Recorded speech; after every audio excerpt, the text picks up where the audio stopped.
Shalom, shalom, bienvenue sur la plateforme francophone de l'église Destiny Church. C'est encore moi, votre frère Arlan Gastelea. Et donc aujourd'hui, nous continuons notre enseignement sur la grâce astronomique que je vous invite à suivre. Soyez bénis et je vous rejoins juste après l'enseignement. Mes très chers frères et sœurs, je vous salue tous dans le nom de Jésus, notre Seigneur. C'est avec immense joie qu'aujourd'hui je viens partager la parole de Dieu avec vous. Mon nom c'est Kishan Bajonot et dans les semaines précédentes, on a eu l'occasion d'écouter mon frère Arlan et mon frère Yannick qui nous ont parlé sur le thème de la grâce astronomique. Et si vous avez été parmi nous, j'espère que vous avez été bénis. Si vous nous rejoignez pour la première fois, je vous encourage de rester avec nous jusqu'à la fin de ce message, même d'aller regarder ces messages précédents. Je suis sûr que vous allez être bénis. Alors, on a eu l'occasion d'écouter mon frère Arlan la semaine dernière qui nous a parlé de l'histoire dans l'Évangile où les disciples de Jésus qui ont violé le sabbat et bien sûr nous avons vu la grâce qui était à l'œuvre quand Jésus-Christ lui-même les a défendus. Les disciples avaient violé la loi, avaient transgressé la loi et ils se faisaient accuser par les docteurs de la loi, les scribes et les pharisiens. Et nous avons vu à l'œuvre Jésus-Christ qui était là pour les défendre. Aujourd'hui, je vous invite à voir avec moi dans l'Évangile de Saint Jean, chapitre 8. Nous lisons jusqu'au verset 1, c'est l'histoire ici de la femme adultère, une belle histoire, et de nouveau, nous voyons la grâce qui est à l'œuvre. Alors nous lisons au chapitre 1 qui nous dit: Jésus se rendit à la montagne des Oliviers, mais dès le matin, il alla de nouveau dans le temple et tout le peuple vint à lui. S'étant assis, il les enseignait. Alors les scribes et les pharisiens amenèrent une femme surprise en adultère. Et la plaçant au milieu du peuple, ils dirent à Jésus: Maître, cette femme a été surprise en flagrant délit d'adultère. Moïse, dans la loi, nous a ordonné de lapider de telles femmes. Toi donc, que dis-tu? Il disait cela pour l'éprouver, afin de pouvoir l'accuser, mais Jésus, s'étant baissé, écrivait avec le doigt sur la terre. Comme il continuait à l'interroger, il se releva et leur dit: Que celui d'entre vous qui est sans péché jette le premier la pierre contre elle. Et s'étant de nouveau baissé, il écrivait sur la terre. Quand ils entendirent cela, accusés par leur conscience, ils se retirèrent un à un, depuis le plus âgé jusqu'au dernier. Et Jésus resta seul avec la femme qui était là au milieu. Alors, s'étant relevé, ne voyant plus que la femme, Jésus lui dit: Femme, où sont ceux qui t'accusaient? Personne ne t'a-t-il donc condamné? Elle répondit: Non, Seigneur. Et Jésus lui dit: Je ne te condamne pas non plus. Va, ne pêche plus. Nous voyons dans cette histoire quelle démonstration de la grâce. Quelle belle action quand la grâce qui est à l'œuvre. Est-ce que cette femme a transgressé la loi? Oui, les docteurs de la loi étaient là, ils avaient raison de dire que cette femme dans la loi, elle mérite d'être lapidée. Mais la parole de Dieu, qui est la grâce, Jésus lui-même, qui est là, qui est la grâce, qui défend cette femme, qui va au-delà. La grâce va au-delà de la loi. Souvent dans notre vie, nous voyons quand nous faisons quelque chose de mal, avant que nous soyons que nous recevons Jésus comme Seigneur et Sauveur de notre vie, nous nous sentons tellement coupables de ce que nous avons fait. Et l'ennemi, il est là, prêt à nous lancer des pierres, prêt à nous abattre. Mais quand nous avons Jésus, quand nous recevons Jésus comme Seigneur et Sauveur de notre vie, là, nous recevons par la grâce de Dieu, qui est un don, la faveur imméritée, qui n'a rien à voir avec ce que nous faisons, ce que nous méritons, mais qui n'est que la grâce de Dieu, qui est que un don offert par Dieu. Là, nous pouvons être, nous nous sentons plus condamnés quand nous avons Jésus en nous. Car Jésus, la parole de Jésus va au-delà. Ça, c'est la puissance de Dieu. C'est la puissance de la grâce. Nous savons que la loi ne peut pas. La loi peut identifier le problème, mais la loi ne peut pas nous sauver. C'est la grâce qui peut nous sauver. La loi, nous savons qu'elle est sainte, mais la grâce va au-delà de la loi. Je veux que vous compreniez ça très bien, mes frères et sœurs. Nous avons parlé de la grâce dans plusieurs séries, parce qu'en tant que chrétiens, nous faisons l'erreur souvent de mélanger la grâce et la loi. Mais en faisant cette erreur, nous ne pouvons pas voir la puissance de Dieu se manifester dans notre vie. Parce qu'en vivant sous le régime de la loi, nous redevenons comme nous étions dans le monde, comme nous sommes sauvés en recevant Jésus, nous devenons enfants de Dieu. Mais en vivant sous le régime de la loi, nous redevenons comme nous étions dans le monde. Et Dieu ne veut pas que nous vivons comme ça. Dieu veut qu'on ait la puissance qui se manifeste dans notre vie, qu'on n'a pas des problèmes qui viennent nous esclavager de nouveau. Nous avons été libérés par l'œuvre qu'a fait Jésus sur la croix. Quand nous recevons Jésus, quand nous sommes acceptés dans la famille de Dieu, quand nous devenons un enfant de Dieu, tout est parti. La loi et la grâce qui vient dans notre vie. Nous ne sommes plus sous le régime de la loi. Alors si nous retournons vers la loi parce que nous ne comprenons pas ce que la parole de Dieu nous dit, ce que nous ne comprenons pas bien ce que c'est la grâce, alors nous redevenons la même chose et nous ne pouvons pas voir la puissance de Dieu se manifester. La vie chrétienne, c'est différent de la vie du monde. Et bien sûr, nous ne sommes pas devenus parfaits. L'ennemi continue à nous trébucher, l'ennemi est là, à nous pointer du doigt, la loi, à nous pointer du doigt avec la loi. Mais quand nous avons Jésus en nous, nous pouvons dire oui, nous avons transgressé, mais nous ne sommes plus condamnés maintenant. Quand nous avons la grâce de Dieu, la grâce qui est là pour nous sauver. Je vous invite à tourner avec moi aujourd'hui pour le thème de mon message qui est la puissance d'une bonne conscience. Alors je vous invite à tourner avec moi dans le livre des Hébreux, chapitre 13, verset 14, qui nous dit, alors nous lisons, « Car si le sang des taureaux et des boucs et la cendre d'une vache répandue sur ceux qui sont souillés sanctifie et procure la pureté de la chair, combien plus le sang de Christ, qui, par un esprit éternel, s'est offert lui-même sans tache à Dieu, purifiera-t-il votre conscience des œuvres mortes, afin que vous serviez le Dieu vivant. » Alors aujourd'hui, dans le message que je veux parler sur la puissance de la conscience, la puissance d'une bonne conscience, nous allons voir le lien entre la conscience et la grâce de Dieu. Comment notre conscience, qu'est-ce que c'est la conscience? Si je vous pose cette question, qu'est-ce que c'est la conscience?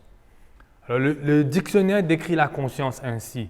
C'est une connaissance intuitive ou réflexive immédiate de chacun de son existence et de celle du monde extérieur. En d'autres mots, ce qui veut dire qu'on a une conscience à l'intérieur de nous qui sait qu'est-ce qui est bien, qu'est-ce qui n'est pas bien. Mais nous avons aussi, avec le péché qui est entré dans le monde, nous avons une conscience abîmée, ce qui veut dire qu'on est déconnecté, on ne sait plus qu'est-ce qui est bien, qu'est-ce qui n'est pas bien. Et souvent, nous faisons l'erreur, même avant d'être sauvés, et même en tant que chrétiens, nous essayons, quand nous faisons quelque chose qui n'est pas bien, nous essayons de le rattraper en faisant quelque chose de bien. Mais ça ne marche pas. Ça ne marche pas. Ça endurcit notre cœur. Mais Dieu ne veut pas qu'il soit ainsi. Alors, nous avons un cœur endurci. Alors, souvent, nous voyons quand nous faisons quelque chose de mal, ou bien nous pointons du doigt, parce que nous nous sentons accusés à l'intérieur de nous.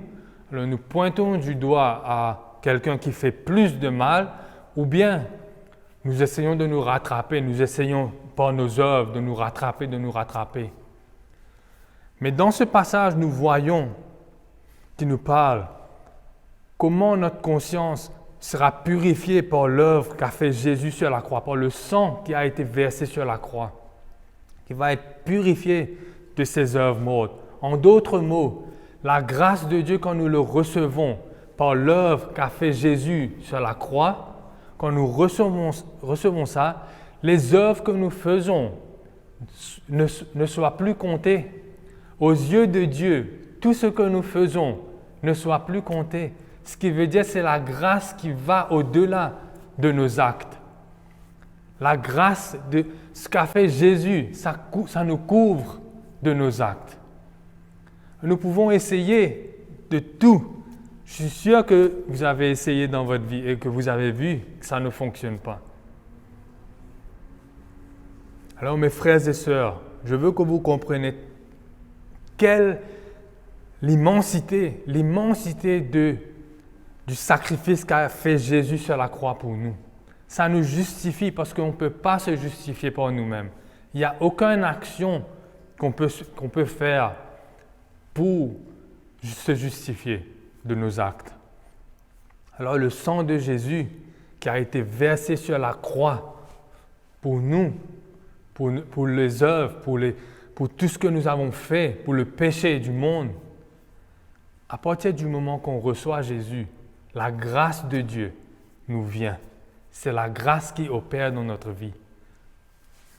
Nous ne sommes plus condamnés quand notre conscience nous pointe du doigt. On peut dire oui, on a peut-être transgressé la loi, mais on n'est pas condamné parce qu'on a Jésus comme Sauveur et Seigneur dans notre vie. Lui qui a enlevé ce cœur endurci, qui nous a donné un cœur en chair, un cœur de compassion, un cœur d'amour, par son œuvre, par l'œuvre de Jésus.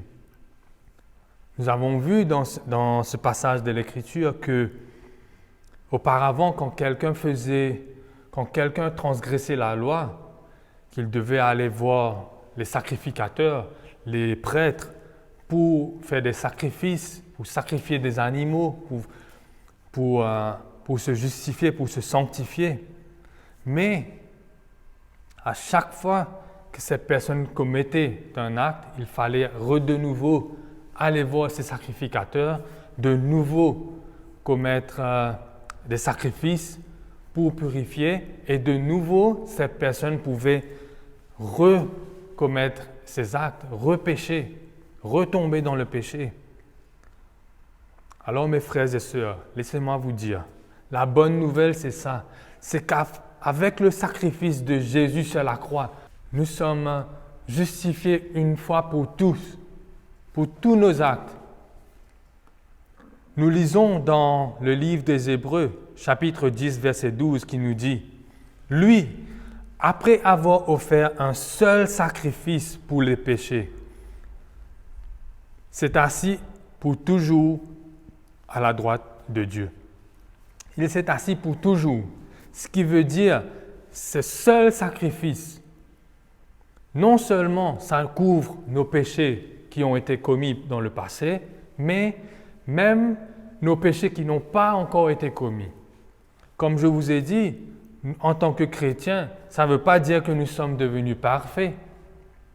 Ce serait un mensonge si je vous dis, en devenant chrétien, vous devenez parfait. Nous savons tous que nous avons un ennemi dans ce monde qui essaye tout le temps de nous trébucher par tous les moyens. Si vous êtes arrivé au bout de vous-même aujourd'hui, peut-être vous vous sentez accusé par ce que vous avez fait. Laissez-moi vous dire qu'il y a une bonne nouvelle. J'ai une bonne nouvelle pour vous. Vous avez un ennemi qui essaye de vous pointer du doigt, qui essaye de vous mettre à terre, qui essaye de vous dire que c'est fini, qu'il n'y a plus d'espoir pour vous. Mais moi, je vous dis non, il y a espoir pour vous. Jésus est là. Il est prêt à vous pardonner. Il est prêt à prendre ce péché, ce que vous avez fait sur lui. Tout ce que vous devez faire, c'est de le recevoir. Et ça, c'est un don. Ça n'a rien à voir avec ce que vous avez fait, ce que vous n'avez pas fait. C'est un don que vous devez recevoir. Et en recevant ce don, comme je viens de vous lire dans ce passage, un seul sacrifice qui a été fait, ça vous pardonne pour le passé, pour l'éternité, ce qui veut dire que même ce que vous n'avez pas commis encore, vous êtes déjà pardonné. C'est tellement, tellement immense. C'est pour ça que nous avons commencé cette série et nous avons fait plusieurs enseignements sur la grâce. Parce que nous voulons que vous compreniez que le don de Dieu, ce n'est pas un don qu'on peut mériter, ça n'a rien à voir. Mais Dieu, dans son amour pour nous, qui ne veut pas qu'on vive en esclavage de la loi, en esclavage du péché, nous a offert ce don par la grâce. Il faut que vous compreniez l'immensité de la grâce. Mes chers frères et sœurs, ça ne vient pas de moi.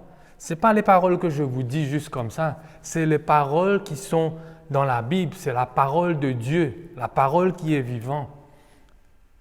Vous avez un choix à faire, à recevoir cette grâce. Si vous ne le recevez pas, malheureusement, vous vivez sous le régime de la loi. Et la loi va vous tenir en esclavage. Il n'y a pas de puissance dans la loi. Il n'y a même pas de puissance pour vous sauver. Même pas de puissance pour vous donner la force d'affronter les épreuves de la vie. Alors que la grâce vous donne la force d'affronter ces épreuves. Quelle bonté, quelle grâce, quelle bonté de Dieu pour ses enfants. Vous aurez l'occasion, après ce message, de faire cette prière, de recevoir Jésus dans votre vie et de mettre un point final à tout ce que vous avez vécu, à toutes ces condamnations, et de recevoir Jésus, et d'avoir une nouvelle vie, et de recommencer cette nouvelle vie avec Jésus. Vous savez, avec la puissance de Dieu, cette puissance de la grâce, vient une responsabilité. Quelle est notre responsabilité? C'est de demeurer en lui, c'est de demeurer dans la parole et de savoir quelle est la volonté de Dieu pour nous. Mes très chers frères et sœurs, je veux que vous compreniez l'importance d'avoir une bonne conscience. Ainsi, comme je vous ai dit, comme les passages de l'Écriture nous dit, le sang de Jésus nous lave de toutes les œuvres mortes. Ça ne veut pas dire en tant que chrétien, quand vous devenez chrétien, que vous n'allez pas commettre ces œuvres mortes. Non, en demeurant dans la parole, nous voyons dans notre vie comment nous sommes tentés, nous sommes tout le temps tentés par l'ennemi qui essaie tout le temps de nous trébucher, mais par le sang de Jésus qui couvre, qui nous donne, qui nous couvre, qui nous lave notre conscience. Et à partir de cette bonne conscience, là, on peut recevoir la grâce, la puissance, peut se manifester dans notre vie.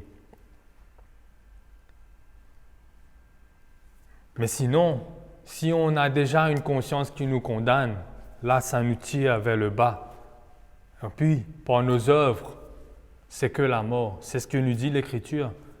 Par nos œuvres, on ne peut rien. On ne peut pas se justifier. Je vous invite aussi à lire avec moi dans l'Épître aux Éphésiens.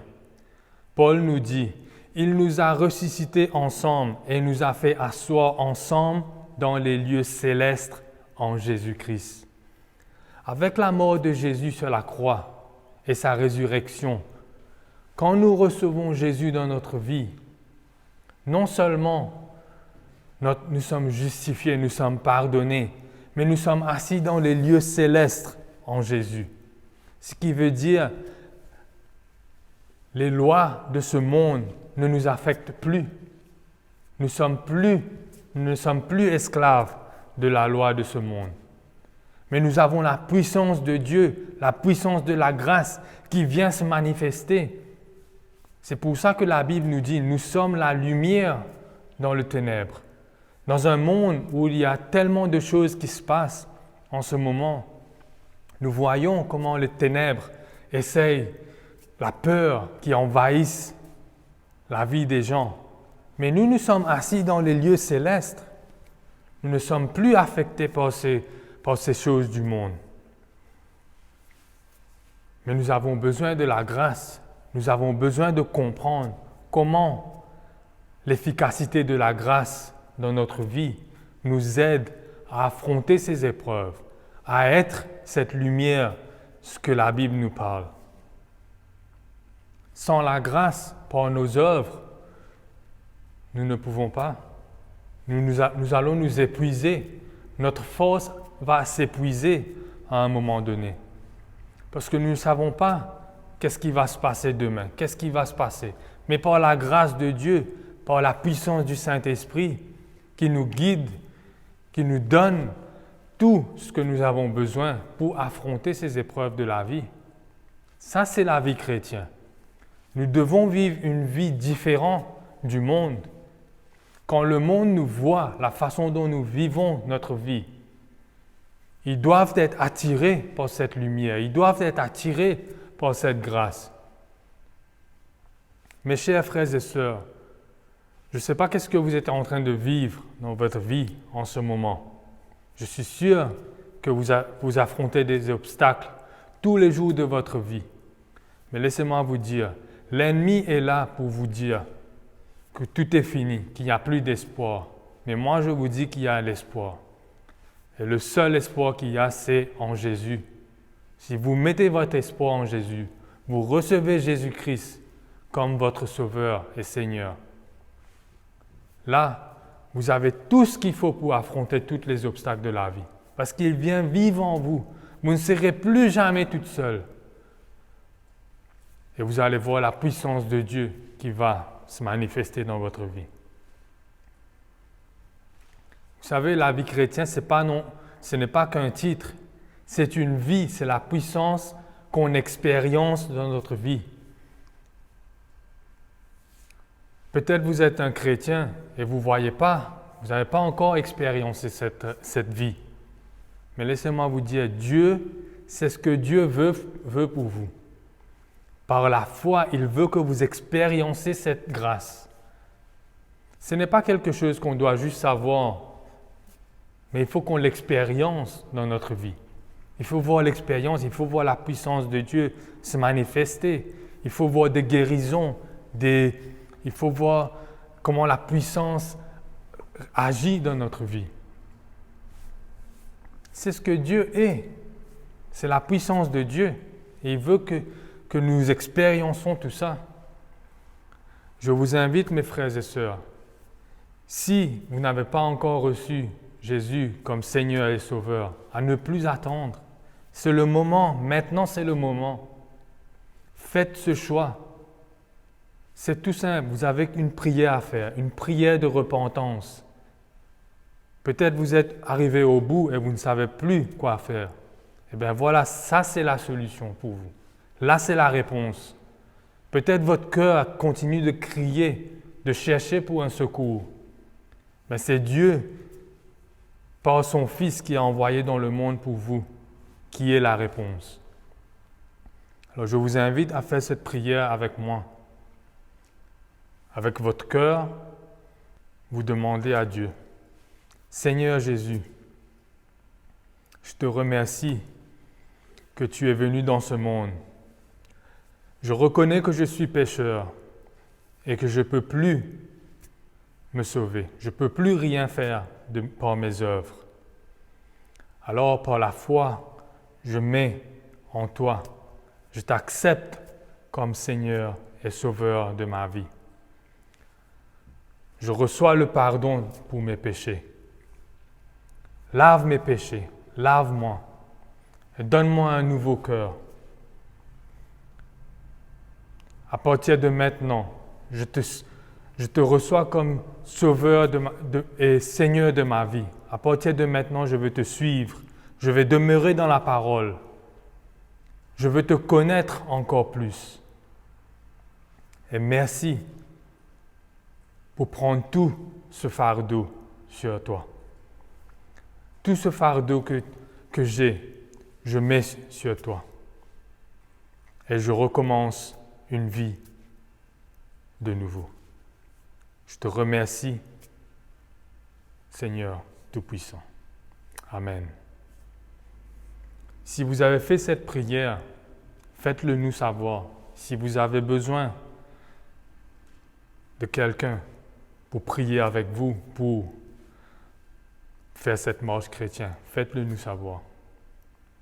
J'espère que ce message vous a béni et je vous salue tous dans le nom de Jésus. Amen. J'espère que vous avez été bénis par le message qui nous a été apporté par notre frère. Et si vous avez fait cette prière, je vous en supplie de nous écrire à l'adresse qui s'affiche et nous vous répondrons afin de vous aider dans cette marche chrétienne. La grâce est disponible, mon frère et ma sœur. Alors je vous retrouve la prochaine fois et vous recommande entre les mains de notre Seigneur. Soyez bénis et ayez une merveilleuse semaine. Amen.